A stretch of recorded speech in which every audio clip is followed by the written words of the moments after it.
It's very early May, and today I'm planting lily bulbs, and I'm very excited about that. I had such a good experience last fall when I planted my daffodils, which bloom in early springtime, and I had such a great opportunity to bring in pollinators that really needed those flowers at that time. And I wanted to keep that bloom cycle going with different types of bulbs because they're so easy to get established, and then they're very carefree. But let me tell you a few basics about when to plant first of all.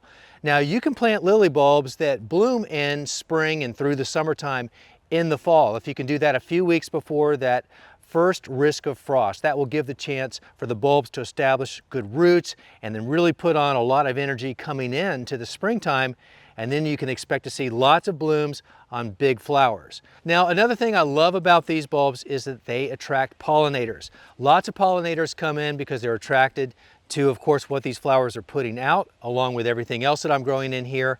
But in addition, an added bonus is that a lot of hummingbirds are attracted to lily flowers too. So I have that to look forward to. Now, just with the benefits I've mentioned so far, that would be more than enough reason for me to want to have those lily bulbs in my garden. But it gets even better because they're perennial. You don't need to dig them up every year and take them inside and overwinter them and then plant them back out. They're fine underground, especially when you plant them about 6 inches deep or more. And then they're going to come back even stronger and better in following seasons because they're going to multiply underground. So every year it gets better. So they offer a lot of bang for their buck, whether you're growing them just for cut flowers because they are fantastic inside, but they're beautiful outside and they continue to bloom. Maybe it's a compromise and you do some of both. Two other things though, just as a reminder, deer do like to browse on these, so make sure that you grow them in a place that's protected from deer. And if you have cats, you might want to think twice if they tend to nibble on the leaves of different plants because lily foliage can be toxic to cats.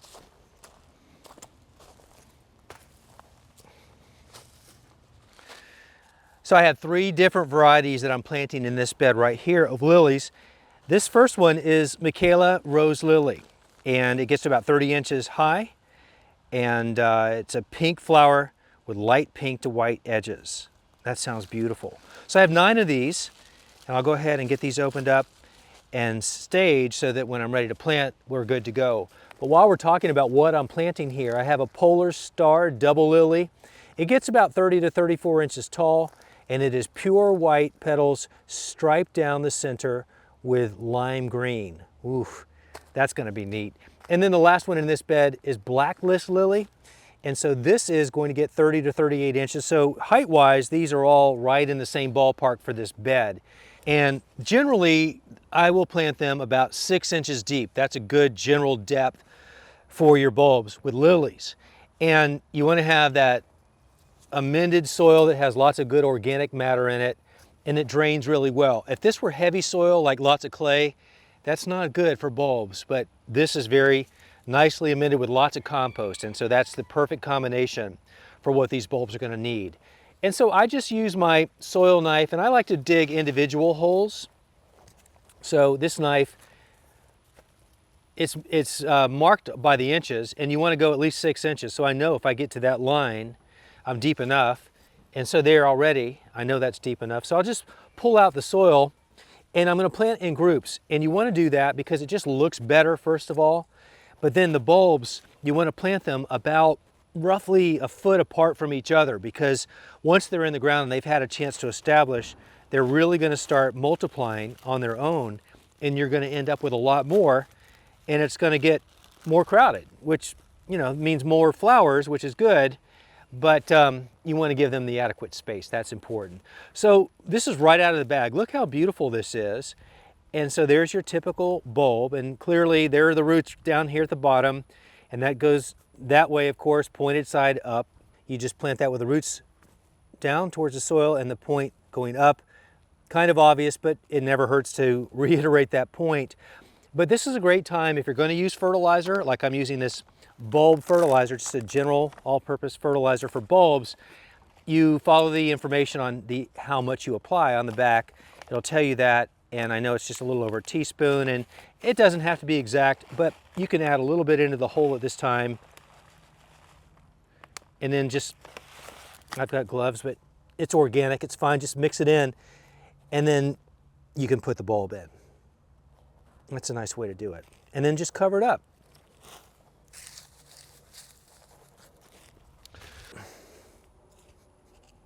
Nice loose soil. You can see what I mean. Well amended, compost rich soil. Look how easy that is. And so clearly you can tell that that's going to be very well draining, which I know it is. Get that bulb out. Add a little fertilizer.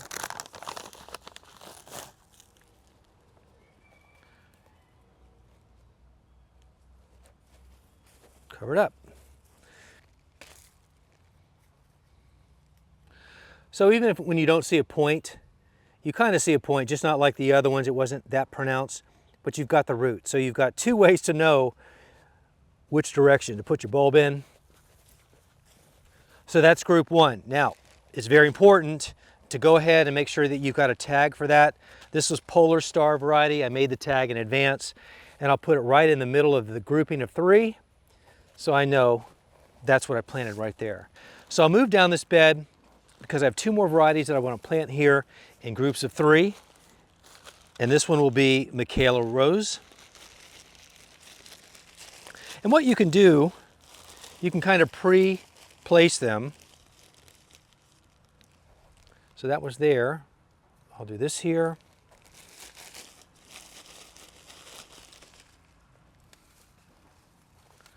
Right about there. And then this one will come back up this way. So now I have roughly a foot, a little less than that, but that's fine.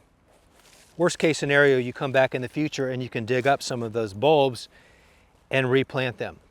So now I'm repeating the process, and I'm going to be adding a little fertilizer along the way.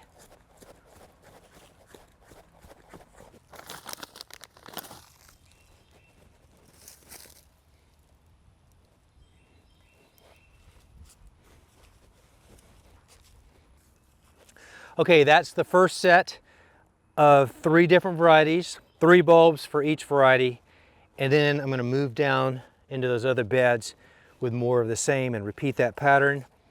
And so the next step is water and mulch. Now you can do either order for that, but now that the soil is exposed, I kind of like the idea of watering right now because that's my most direct path down to the bulb without the mulch in the way. Not that the mulch is really in the way, but you can also see how well this soil is draining. And so it's a good example for you to see.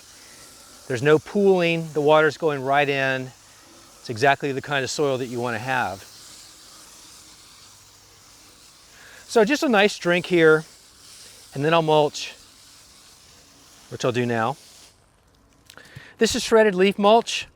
This is basically leaves I collect in the fall from neighbors actually who bag them up and put them at the curb that go to the landfill.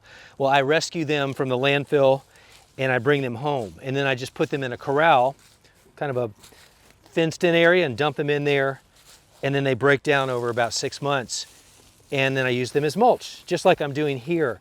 It's very easy to work with. It's free. It's all organic. And as it breaks down, it continues to improve the soil. But in regards to why you would want to put it here, there's a lot of reasons why mulch has many benefits. But here it's going to help moderate the soil temperatures because although it's early May, we're coming into some hot times here in the Atlanta area, and that's going to kind of bake the soil surface. And so the mulch is going to provide an insulating barrier in a good way to not allow that soil to get so hot, and it's going to help hold in moisture. So it's serving 2 major jobs by using this mulch right here, right now. Okay.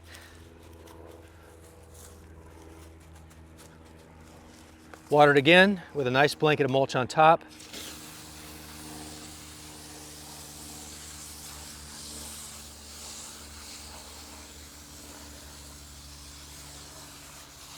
So the water on top of the mulch, I always like doing that because it kind of just settles it all in, gives it a nice gentle press down,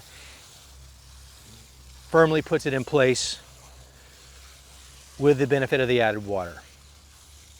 So that's the process. And again, I'll repeat this down the way with those beds, but in the interest of time, that's the process.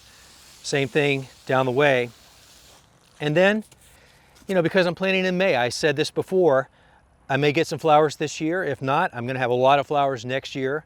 but this late planting does put that iffiness into play.